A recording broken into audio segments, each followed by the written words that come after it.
अस्सलाम वालेकुम। बेटा आज हम लोग कार्बोक्सिलिक एसिड में रिएक्शंस ऑफ कार्बोक्सिलिक एसिड को डिस्कस करेंगे। कार्बोक्सिलिक एसिड में रिएक्शंस ऑफ कार्बोक्सिलिक एसिड्स।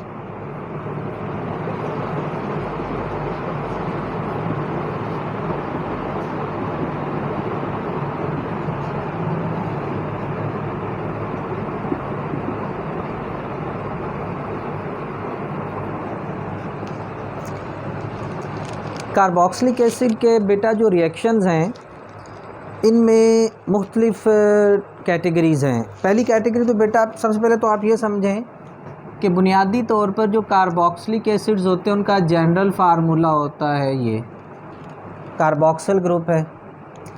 अब बेटा ये जो हाइड्रोजन है ये एसिडिक हाइड्रोजन है,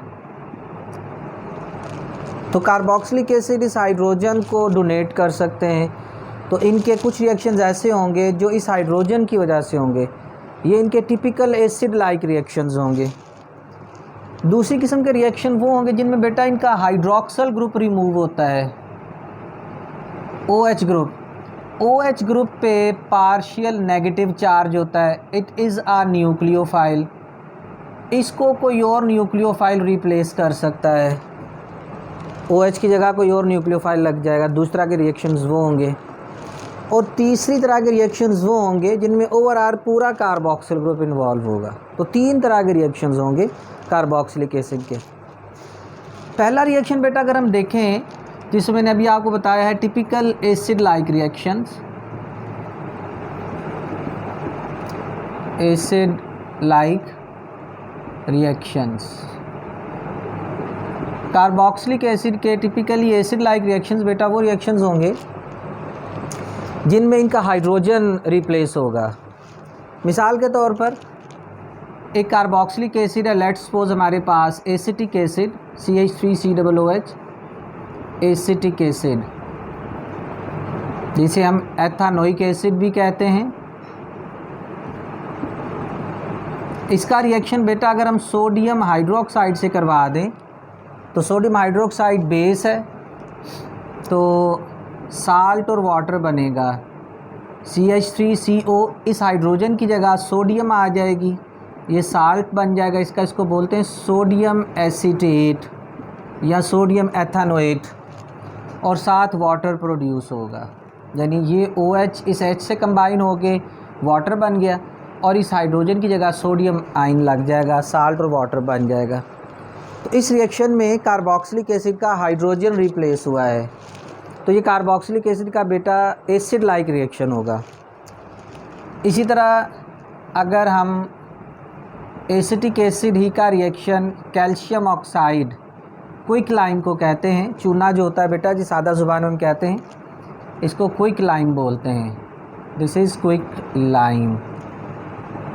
बेस होती है ये, इसका रिएक्शन होगा तो यहाँ अच्छा कैल्शियम की वैलेंसी क्योंकि ट्रू होती है तो CH3COO ट्वाइस Ca बनेगा और साथ H2O बनेगा। इक्वेशन बैलेंस करनी है तो चलें यहाँ पे 2 लगा लें तो ज़रा आपको सही समझ आ जाएगी। कैल्शियम एसीटेट बनेगा, वाटर बनेगा। इसके अलावा कार्बोक्सिलिक एसिड के रिएक्शन होते हैं मेटल कार्बोनेट्स एंड बाइकार्बोनेट्स के साथ। मेटल कार्बोनेट्स और बाइकार्बोनेट्स का रिएक्शन हो तो बेटा साल्ट और वाटर के साथ से कार्बन डाइऑक्साइड प्रोड्यूस होती है। तो रिएक्शन विद मेटल कार्बोनेट्स और बाइकार्बोनेट्स में मसलन ये एसिटिक एसिड है, इसका रिएक्शन अगर सोडियम कार्बोनेट से करवाया जाए, ठीक है, तो यहाँ पर उसी तरह सोडियम साल्ट और वाटर के साथ साथ इजाफा ही होगा, कार्बन डाइऑक्साइड भी प्रोड्यूस होगी। तो CH3COONA बनेगा, साल्ट वाटर और साथ ही साथ CO2 कार्बन डाइऑक्साइड प्रोड्यूस होती है। लेबॉर्ट्री में बेटा ये टेस्ट आम तौर पर कार्बोनेट्स की इंडिकेशन के लिए भी किया जाता है। इस रिएक्शन की ख़ास बात ये होती है इसमें जो कार्बन डाइऑक्साइड प्रोड्यूस होती है बेटा ये बारीक बबल्स की सूरत में प्रोड्यूस होते हैं, इसको बोलते हैं एफरवेसेंस। बारीक बबल्स के साथ गैस बहुत तेज़ से रिमूव होती है। जैसे आप कार्बोनेटेड बॉटल को ओपन करते हैं तो गैस तेज़ी से निकलती है और वो अगर उसमें बाज़ का वो बॉटल बाहर भी आ जाती है। तो इसी तरह से कार्बन जो मेटल कार्बोनेट से रिएक्शन होता है तो कार्बन डाइऑक्साइड जो प्रोड्यूस होती है एफरवेसेंस के साथ प्रोड्यूस होती है, छोटे छोटे बबल्स होते हैं जो सरफेस पे आते हैं। उसके बाद reaction with active metals, reaction with active metals, जो एक्टिव मेटल्स के साथ बेटा रिएक्शंस होते हैं उसमें हाइड्रोजन गैस प्रोड्यूस होती है। ये भी एसिड्स की निशानी होती है। ये जो ऊपर रिएक्शन मैंने लिखा है वो रिएक्शन विद मेटल कार्बोनेट्स, अगर मैं साथ लिख भी दूँ, reaction with metal carbonate, metal carbonate के साथ रिएक्शन होता है, ठीक है। बेस के साथ रिएक्शन हो सकता है, टिपिकल एसिड बेस रिएक्शन होगा, मेटल कार्बोनेट के साथ रिएक्शन हो सकता है, एक्टिव मेटल्स के साथ रिएक्शन हो सकता है। एक्टिव मेटल्स लाइक अगर एसिटिक एसिड का रिएक्शन सोडियम मेटल से करवा दें तो बेटा सोडियम साल्ट प्रोड्यूस हो जाएगा, साथ हाइड्रोजन प्रोड्यूस होगी, ठीक है। तो ये भी एसिड। अच्छा, यहाँ पर तो ये बात मेंशन नहीं है बेटा, ये वो रिएक्शन है जो इवन अल्कोहल, फिनोल और ईथर एसिड्स के दरमियान फ़र्क करने के लिए इस्तेमाल होता है। अल्कोहल्स भी जब रिएक्ट करती है ना तो अल्कोहल सोडियम के साथ रिएक्ट करके हाइड्रोजन बनाती हैं, फिनोल में भी हाइड्रोजन बनती है, कार्बोक्सिलिक एसिड में भी हाइड्रोजन बनती है। फ़र्क ये होती है कि अगर अल्कोहल होगी तो उसमें जो हाइड्रोजन बनेगी बड़ी स्लो बबल्स बनेंगे, बड़ा स्लो बबल बनेगा, एक एक दो करके। फिनोल में जब सोडियम मेटल गिराएंगे उसके सोल्यूशन में ज़रा बबल तेज़ बनेंगे, और कार्बोक्सिलिक एसिड में वो बबल और भी तेज़ बनेंगे, ठीक है। तो जो कार्बोक्सिलिक एसिड का रिएक्शन एक्टिव मेटल से होगा तो हाइड्रोजन गैस बनेगी। ये वो रिएक्शन है बेटा जिनमें हमें कार्बोक्सिलिक एसिड का हाइड्रोजन रिमूव होता नज़र आ रहा है। यहाँ भी इसका मॉलिक्यूल में अगर आप देखें तो हाइड्रोजन की जगह मेटल लग गई है, यहाँ भी इस हाइड्रोजन की जगह कैल्शियम मेटल लग गई है, यहाँ भी इस हाइड्रोजन की जगह सोडियम मेटल लगे। दीज आर रिएक्शंस जिनमें कार्बोक्सिलिक एसिड का हाइड्रोजन इन्वॉल्व होता है। अच्छा, दूसरी तरह के रिएक्शंस बेटा वो होते हैं जिनमें कार्बोक्सिलिक एसिड का OH रिमूव होता है। तो इन रिएक्शंस को हम लिख देते हैं reactions in which hydroxyl group involved। बेटा हाइड्रोक्सिल ग्रुप बेसिकली जिसमें इन्वॉल्व होता है उसमें कार्बोक्सिलिक एसिड के इस OH को, क्योंकि OH नेगेटिव होगा, इसे कोई और न्यूक्लियोफाइल रिप्लेस कर लेता है, ठीक होगी बात। और जो कंपाउंड्स बनते हैं ये कार्बोक्सिलिक एसिड डेरिवेटिव्स कहलाते हैं। ये जो कंपाउंड्स बनते हैं ये कार्बोक्सिलिक एसिड डेरिवेटिव्स कहलाते हैं।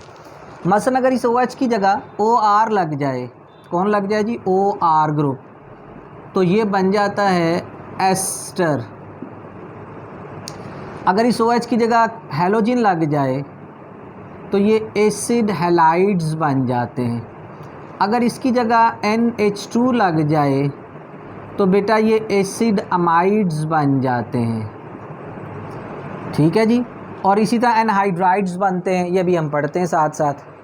अच्छा, इन रिएक्शंस में क्योंकि बेटा मैकेनिज़्म इन्वॉल्व है, इन रिएक्शन को स्टडी करने से पहले मैं ज़रा तीसरी कैटेगरी यहाँ पर आपको समझा दूँ। तीसरी कैटेगरी में बेटा कार्बोनाइल ग्रुप और कार्बोक्सिल ओवरऑल इन्वॉल्व होता है। इसमें दो रिएक्शन है इंपॉर्टेंट, एक को हम बोलते हैं पार्शियल रिडक्शन, एक को बोलते हैं कंप्लीट रिडक्शन। पहले मैं वो समझा लूँ थोड़ा सा आपको क्योंकि वो छोटी सी बात है। पार्शियल रिडक्शन, पार्शियल का मतलब होता है बेटा इनकम्प्लीट या जुज़वी। पार्शियल रिडक्शन में ये चीज़ होती है कि फॉर एग्ज़ाम्पल ये मेरे पास एसिटिक एसिड है, ठीक है जी, इसका रिएक्शन होता है लिथियम एल्यूमिनियम हाइड्राइड से, क्योंकि ये मैकेनिज़्म में इन्वॉल्व भी है लेकिन इसका मैकेनिज़्म हमारे इंटर लेवल पर नहीं डिस्कस किया गया। इसमें क्या चीज़ होती है कि ये जो कार्बोनाइल ग्रुप होता है ये बेटा CH2 ग्रुप में कन्वर्ट हो जाता है। CH3CH2OH, तो ये अल्कोहल बन जाती है, रेस्पेक्टिव अल्कोहल, ठीक है, और साथ वाटर प्रोड्यूस हो जाएगा। अच्छा, ये पार्शियल रिडक्शन क्योंकि अभी एक ऑक्सीजन रह गई है, ठीक है। अगर मैं इसका नाम चले लिख दूँ, ये एसिटिक एसिड है,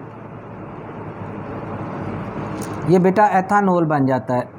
यूँ समझें कि एथानोइक एसिड रेस्पेक्टिव अल्कोहल में एथानॉल में कन्वर्ट होगा। और दूसरी है कंप्लीट रिडक्शन।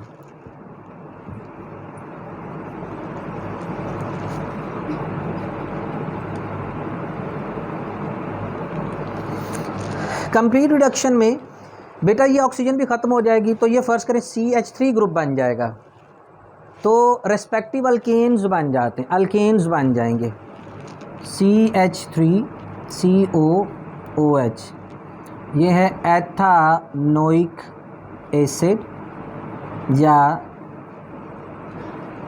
Acetic acid. इसका रिएक्शन बेटा होता है हाइड्रोजन आयोडाइड से। Hydrogen iodide is a good reducing agent और रेड फास्फोरस इस्तेमाल होती है, तो ये ऑक्सीजन भी ख़त्म हो जाएगी, तो ये ओवरऑल बन जाएगा CH3CH3।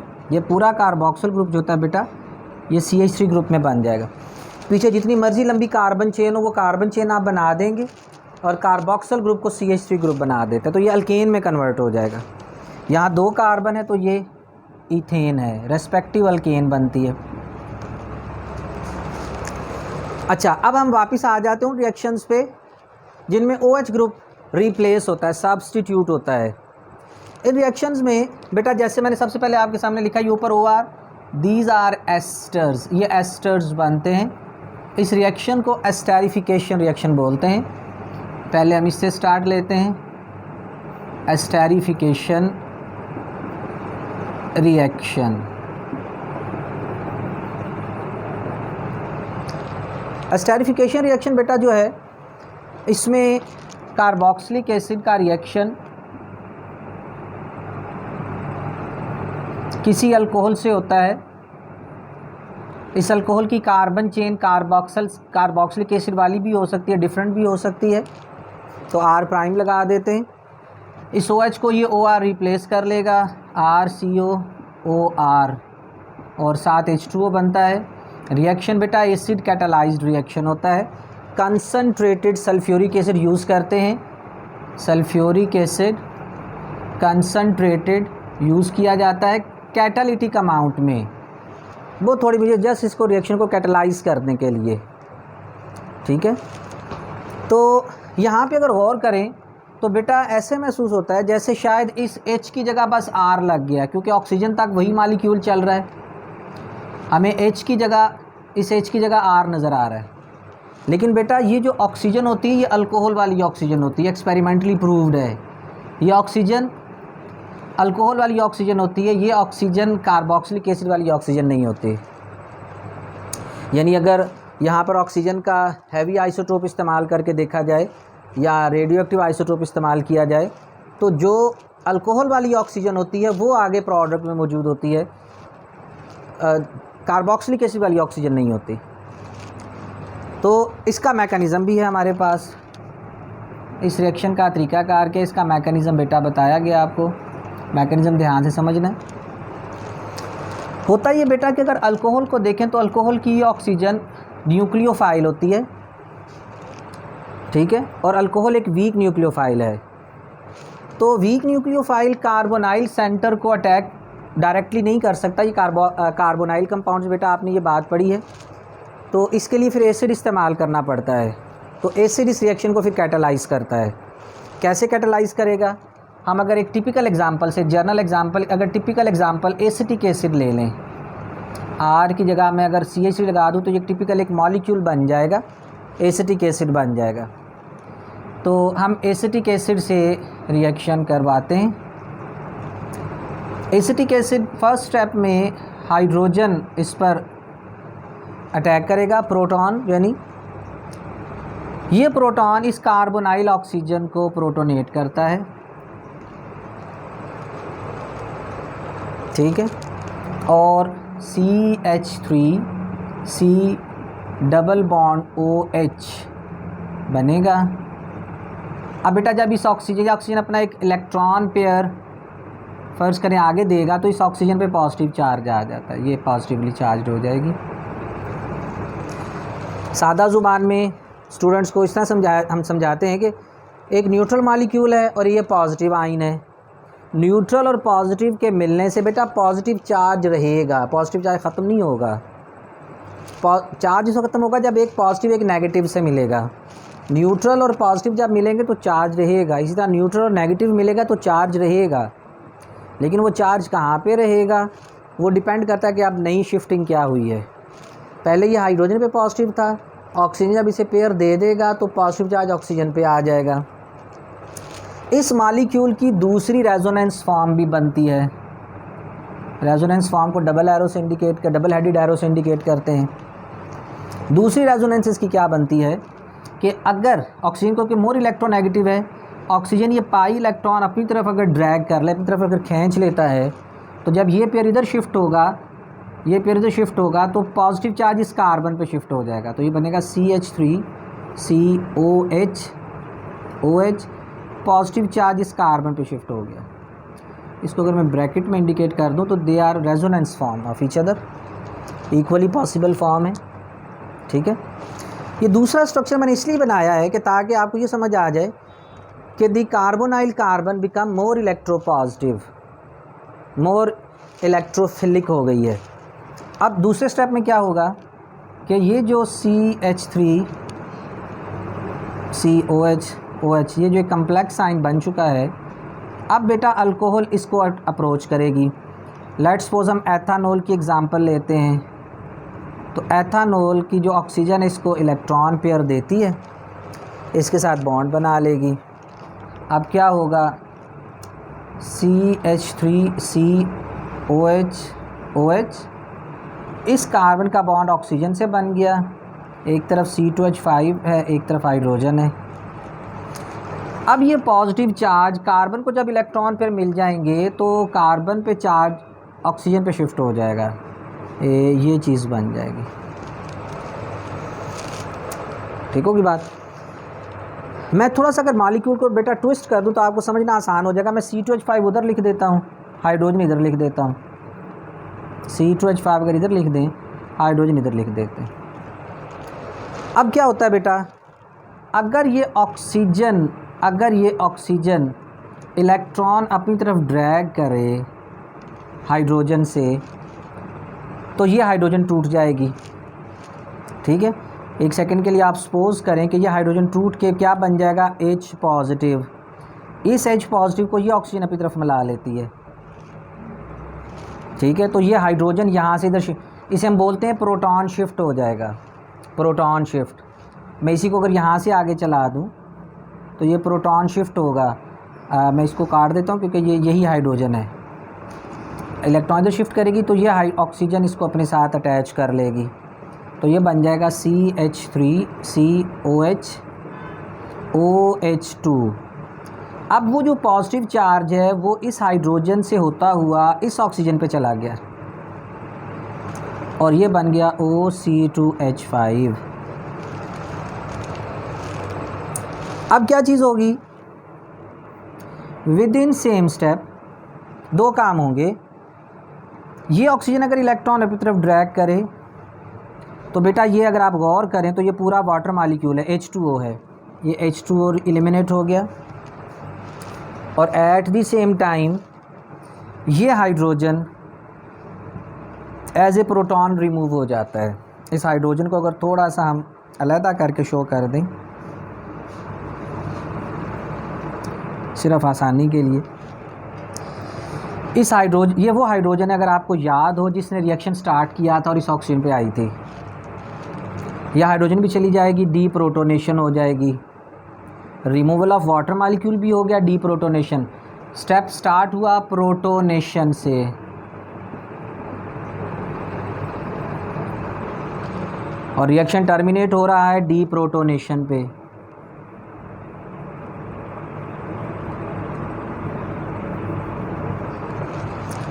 अब ज़रा समझें, ये वाटर मॉलिक्यूल टूट गया जी, ये प्रोटॉन जब जाएगा तो ये इलेक्ट्रॉन पेयर, ये जो लाइन है ये बॉन्ड है, पेयर ऑफ इलेक्ट्रॉन, ये पेयर ऑफ इलेक्ट्रॉन इधर शिफ्ट हो जाएगा, कार्बन ऑक्सीजन डबल बॉन्ड बन जाएगा। ये चीज़ बन जाएगी CH3 C double bond O C2H5।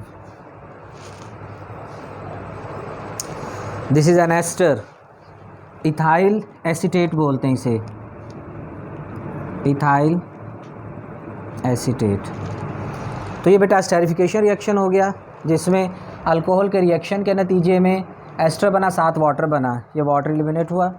Hydrogen को एरो के ऊपर इंडिकेट किया गया है क्योंकि ये हाइड्रोजन रिएक्शन में पार्टिसिपेट करता है और एट द एंड अलहदा हो जाता है, कैटालिस्ट के तौर पर ये बस काम कर रहा है। उसके बाद रिएक्शन है बेटा, reaction with thionyl chloride, reaction with SOCl2, reaction with thionyl chloride, SOCl2 thionyl chloride, thionyl chloride, thionyl chloride साथ रिएक्शन है। इस रिएक्शन में एसिटिक एसिड की मिसाल ले लेते हैं। एसिटिक एसिड अगर रिएक्ट करेगा S double bond OCl Cl से, तो प्रोडक्ट जो बनती है उसमें इस OH की जगह Cl लग जाता है। तो ये भी वो रिएक्शन है जिसमें OH को एक न्यूक्लियोफाइल रिप्लेस कर लेगा, साथ SO2 साथ HCl बन जाता है। ठीक है, इस रिएक्शन का भी बेटा मैकेनिज़्म है, इसके मैकेनिज़्म को आप लोग ज़रा देख लें। हम मिसाल लेते हैं एसिटिक एसिड की। फ़र्ज़ करें ये एसिटिक एसिड है और एसिटिक एसिड आयोनाइज्ड और अनआयोनाइज्ड फॉर्म में फ़र्ज़ करें कि इक्विलिब्रियम के अंदर है, यूँ करके, ये क्योंकि वो प्रोटॉन देने की सलाहियत है इसमें। अब इसका ये जो एसीटेट आयन है ये एक न्यूक्लियोफाइल है, SOCl2 में सल्फ़र पर पॉजिटिव चार्ज होता है। बेटा सल्फ़र में, ये हम सल्फ़र की केमिस्ट्री जब पढ़ेंगे इनऑर्गेनिक केमिस्ट्री में, इसमें इलेक्ट्रॉन एक्सेप्ट करने की बड़ी सलाहियत होती है इसमें, क्योंकि वैकेंट ऑर्बिटल होते हैं। लेकिन हम इसे यूँ समझ लेंगे कि देखें ना, आप सिंपली आपने पढ़ा सल्फ़र 6 बॉन्ड भी बना सकते, यहाँ सल्फ़र के 4 बॉन्ड बने हुए हैं, अभी सल्फ़र 6 बॉन्ड बनाने के काबिल भी होती है। बहरहाल आप यूँ समझें कि ये ऑक्सीजन अगर पाई इलेक्ट्रॉन अपनी तरफ ड्रैग करे, हैं जी, तो अब वैसे तो यहाँ पर सिर्फ समझाने के लिए मैं बता दूँ, ये बन जाएगा SO नेगेटिव और S पॉजिटिव हो जाएगा। अब ये सल्फ़र वाज़े तौर पे नज़र आ रहा है कि ये इलेक्ट्रोफाइल बन गया है और ये इलेक्ट्रॉन एक्सेप्ट कर सकता है। इसी चीज़ को ऊपर आप मद्देनज़र रखें, ये इलेक्ट्रॉन फिर इसे मिलेगा, तो यहाँ से स्टार्ट लें CH3 C double bond O का बॉन्ड बनेगा सल्फ़र से। अच्छा, ये ऑक्सीजन पर इलेक्ट्रॉन चला गया, यहाँ सिंगल बॉन्ड ऑक्सीजन नेगेटिव, एक क्लोरीन दूसरी क्लोरीन, जस्ट इससे कंपैरिजन करें, इस सल्फ़र का बॉन्ड परे बन गया है, सिंगल बॉन्ड ऑक्सीजन पर नेगेटिव चार्ज है। ठीक हो गया, मैं अब इसको मिटा देता हूँ। अच्छा, अब बेटा ये होता है कि जब ये इलेक्ट्रॉन रेजोनेट होकर दोबारा अपनी जगह पे आए, इन दोनों क्लोरीन्स में से एक क्लोरीन टूट जाएगी, मैं इस क्लोरीन को आज़ाद कर देता हूँ, इलेक्ट्रॉन इधर आएगा, ये इस इलेक्ट्रॉन पेयर को आगे पुश कर देगा, ये पुश करेगा तो ये बॉन्ड टूट जाएगा, तो ये बनेगा CH3 C double bond O S double bond OCl और ये Cl नेगेटिव बन गया, क्योंकि ये बॉन्ड जब आगे शिफ्ट होगा तो ये इलेक्ट्रॉन पेयर आगे चला गया।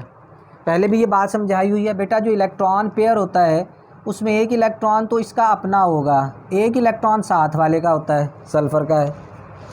जब ये पेयर इस पे शिफ्ट हो जाएगा तो एक इलेक्ट्रॉन एक्स्ट्रा होने की वजह से ये नेगेटिव आयन बन जाएगा। This negative ion is a nucleophile. ये नेगेटिव आयन क्या है?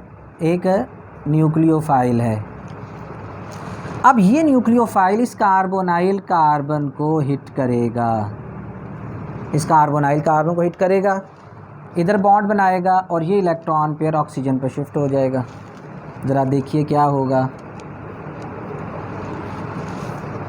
CH3 C इसका बॉन्ड क्लोरीन से बन जाएगा, ऑक्सीजन पे नेगेटिव चार्ज आ जाएगा। बाकी मॉलिक्यूल ऐसे ही लिख दें, OS डबल बॉन्ड OCl। अब यहाँ पर एक बात समझ लें, स्टूडेंट्स के ज़हन में ये बात आती है बाज़-औक़ात कि सल्फ़र पर भी डबल बॉन्ड है, यहाँ पर अटैक क्यों नहीं होता? तो बेटा अगर सल्फ़र पर अटैक हो सकता है, लेकिन सल्फ़र पर अटैक होगा तो यही स्टेप रिवर्स हो जाएगा, फिर वो आज़ाद होगा, फिर ये स्टेप हो जाएगा, फिर अटैक करेगा, ये स्टेप हो जाएगा। तो अगर ये सल्फ़र पर अटैक करेगा तो रिएक्शन आगे मूव नहीं करेगा, रिएक्शन इसी स्टेप पे चलता रहेगा। लेकिन अगर ये क्लोराइड, क्योंकि अपॉर्चुनिटी इस पे कार्बन की भी है, अगर ये क्लोराइड कार्बन पर अटैक कर देगा तो रिएक्शन आगे चल पड़ेगा। अब इस स्टेप के बाद जब ये ऑक्सीजन अपने इलेक्ट्रॉन वापस करती है, रेजोनेट ये वापस होंगे रेजोनेट होके, कार्बन ऑक्सीजन डबल बॉन्ड दोबारा बन जाएगा, इसे समझें, CH3 C double bond OCl। जब ये आएगा तो ये ऑक्सीजन बॉन्ड इधर शिफ्ट होगा, ये सल्फ़र ऑक्सीजन डबल बॉन्ड बन जाएगा और ये आगे शिफ्ट हो जाएगा। ये क्लोरीन यहाँ से टूट गई, S डबल बॉन्ड O है, एक और डबल बॉन्ड O बन जाएगा, तो S double bond O double, ये SO2 गैस बन गई, सल्फ़र डाइऑक्साइड बन गई और साथ ही क्लोराइड बन गया। ये क्लोराइड वो ऊपर जो हमने एसिटिक एसिड का हाइड्रोजन छोड़ा है इसके साथ कंबाइन होके HCl बना लेगा। तो इस तरह से HCl भी बन गया, SO2 भी बन गई और CH3C डबल बॉन्ड OCl बन जाएगा। सेम ये रिएक्शन अगर फास्फोरस पेंटाक्लोराइड हो, फास्फोरस पेंटाक्लोराइड में भी इसी तरह एसिड हैलाइड ही बनता है, ठीक है। उसके बाद है रिएक्शन विद अमोनिया, अमाइड बनते हैं। रिएक्शन विद अमोनिया, अमोनिया के साथ रिएक्शन हो एसिटिक एसिड का, तो बेटा ये डायरेक्ट प्रोडक्ट नहीं बनती, पहले स्टेप में साल्ट फॉर्मेशन हो जाती है, अमोनियम एसीटेट बनेगा, अमोनियम एसीटेट बनेगा, ammonium acetate. Ammonium acetate upon heating, heat करने पे इसमें से वाटर मॉलिक्यूल एलिमिनेट होता है और फिर ये अमाइड में कन्वर्ट हो जाता है, CH3 C double bond O NH2। यूँ समझें कि इस OH को NH2 ग्रुप ने सब्स्टिट्यूट कर लिया है और जो आप 4 हाइड्रोजन और 1 ऑक्सीजन, 2 हाइड्रोजन और 1 ऑक्सीजन जो है ये माइनस वाटर मॉलिक्यूल बन गया। इसको बोलते हैं एसिटामाइड, एसिटामाइड बनता है ये, एसिटामाइड, ये एसिटामाइड बना है, ठीक हो गया। इसका भी उन्होंने थोड़ा सा मैकेनिज़्म हमारी बुक में बताया है, आल्दो को इतना प्रॉपर मैकेनिज़्म नहीं, लेकिन जो हमारी बुक ने मेंशन किया है उसके अकॉर्डिंगली बस सिंपली आप समझ लें कि ये फ़र्ज़ करें अमोनिया है, अमोनिया का मॉलिक्यूल इसको हिट करता है और ये बनता है CH3C डबल बॉन्ड OH और ये NH3 पॉजिटिव हो जाएगा। नाइट्रोजन जब चौथा बॉन्ड बनाता है लोन पेयर देके तो नाइट्रोजन पे पॉजिटिव चार्ज आ जाता है, ठीक होगी बात। अमोनियम आयन टाइप ये बन जाएगा, ये चीज़ बनेगी। अब इसमें कार्बन के ये इलेक्ट्रॉन पर ऊपर शिफ्ट होगा तो ऑक्सीजन पे नेगेटिव चार्ज है, क्योंकि ओवरऑल न्यूट्रल मालिक्यूल, दोनों न्यूट्रल मालिक्यूल है तो ये भी न्यूट्रल स्पीशीज बनेगी, पॉजिटिव आयन और नेगेटिव आयन ओवरऑल न्यूट्रल होगा, ये चीज़ बन जाएगी, ठीक होगी बात। इसको इसमें से फिर बाद में वाटर मॉलिक्यूल जो होता है वो एलिमिनेट हो जाता है। इसको अगर थोड़ा सा इसका एक स्टेप में प्रोटॉन शिफ्ट बना दें, एक हाइड्रोजन इधर शिफ्ट हो जाता है तो ये बन जाता है CH3CO नेगेटिव NH2, ये OH2 पॉजिटिव बन जाता है। नाइट्रोजन अपना एक प्रोटॉन इधर शिफ्ट कर देती है तो इधर प्रोटॉन शिफ्ट, ये OH2 पॉजिटिव बन जाएगा, ये NH2 रह गया। अब यही इलेक्ट्रॉन जब वापस आएंगे ये इसको आगे शिफ्ट करेंगे तो ये वाटर H2O पूरा वाटर मॉलिक्यूल है तो ये वाटर मॉलिक्यूल के तौर पे यहाँ से एलिमिनेट हो जाएगा और प्रोडक्ट क्या बन जाएगी, CH3C, ऑक्सीजन से डबल बॉन्ड बन जाएगा, आगे NH2 होगा और आगे H2O टूट चुका है, ये एसिटामाइड इस तरह से बनेगा। ठीक है। और आखिरी है एसिटिक एसिड के OH को, ठीक है, OH को रिप्लेस कौन करेगा, ये ज़रा देखें, एसीटेट आयन रिप्लेस करेगा। CH3 C double bond O और H में अलहदा इसका शो कर देता हूँ। ये एसीटेट, ये एज न्यूक्लियोफाइल है, ये इस न्यूक्लियोफाइल को रिप्लेस करता है। सिंपली हम बच्चों को यूँ बता देते हैं कि ये वाटर रिमूव हो जाएगा, H2O रिमूव होगा। ओवरऑल क्या रिएक्शन हो रहा है बेटा, ओवरऑल रिएक्शन ये हो रहा है कि एसिटिक एसिड के OH को, ठीक है, एसीटेट आयन रिप्लेस कर रहे हैं। प्रोडक्ट क्या बनेगी ज़रा देखें, CH3 C double bond O, आगे ये O, इस मॉलिक्यूल का नाम है एसिटिक एनहाइड्राइड। क्योंकि क्योंकि दोनों मॉलिक्यूल एसिटिक एसिड के हैं, तो बेटा हम ये कहते हैं कि दरअसल ये डिहाइड्रेशन भी हुई है। डिहाइड्रेटिंग एजेंट है फास्फोरस पेंटॉक्साइड, बहुत स्ट्रॉन्ग डिहाइड्रेटिंग एजेंट है, तो ये एसिटिक एनहाइड्राइड बनते हैं। ठीक है।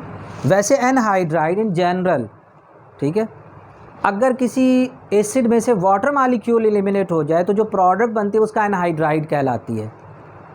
सल्फ्यूरिक एसिड में से वाटर एलिमिनेट हो जाए, सल्फ्यूरिक एसिड में से वाटर एलिमिनेट हो जाए in the presence of phosphorus pentoxide, तो बेटा ये पीछे SO3 रह जाता है, सल्फर ट्राइऑक्साइड।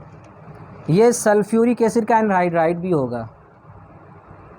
ठीक है, ये सल्फ्यूरिक एनहाइड्राइड भी होगा। नाइट्रिक एसिड HNO3, इसके चलें दो मॉलिक्यूल बैलेंस इक्वेशन के मुताबिक बनेंगे।